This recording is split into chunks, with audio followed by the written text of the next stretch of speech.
Hey, fifth period, since I'm at the field trip, I'm going to show you how to make a meme.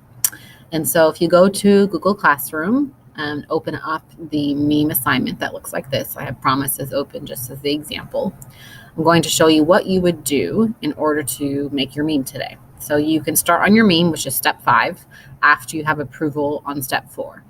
Quick reminder, your meme has to address the IQs right here, either all of them or one of them. And the meme subject, meaning the person who is the background image for your meme, has to be a historical figure. Now, with that said, if you want to choose someone or something that is not historical, like Fred Flintstone or I don't know, something else, you have to get approval from me before you're allowed to do that. So if you want to make that today, just know that when I come back and see you tomorrow, I may say, nope, sorry, you got to change.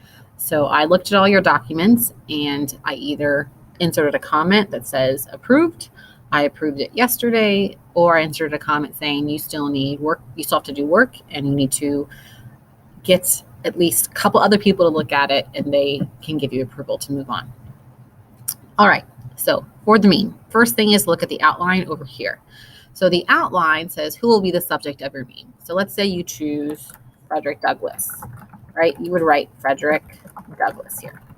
But I'm not going to do one on Frederick Douglass. I'm going to do pretending we have a whole different question. So I'm going to pretend the question is about Indian removal, just so you don't get confused and copy my meme. So if my question's on Indian removal, my IQ on Indian removal, I'm going to make Andrew Jackson the subject.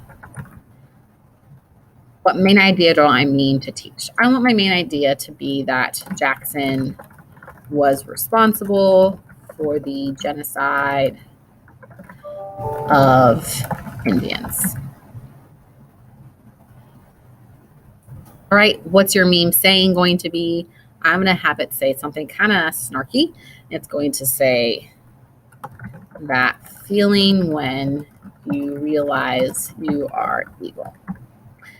Then I'm going to go to Insert, Image, search the web, and I'm going to search Jackson, or actually, sorry, Andrew Jackson. I'm going to choose this image of him because he looks real cranky. And the image that pops up is nice and large, which is great. If your image that pops up is small, you want to find a new one, do not stretch it. It will get distorted. All right, then I'm going to go to Center on Page, horizontally. I'm going to insert a background color. How I do that is I click anywhere on the canvas, do that 2-finger tap, that right click, and then go to Background, and I'm going to choose that solid black. And then I'm going to insert my saying. So I'm going to do Insert, Word Art. Now I'm going to type just the first part of my saying over here because I want to break it into 2 sections. I'm going to type that feeling when and press enter. I'm going to change the font to Impact. I'm going to change the color to this yellowish tone and I'm going to move it up here. And then I'm going to do another word art. Insert, word art. You realize you are evil, ... Enter. I'm going to drag that down here. I'm going to change it to Impact, and then I'm going to change the color. And I'm going to make this a little bit bigger by dragging in the corner. And then I'm also going to center that on my page. And now I have a complete meme. There's one last step, and that's File, Download As, and I'm going to download it as a JPEG. Then I'm take this, and I'm going to add it to Google Classroom.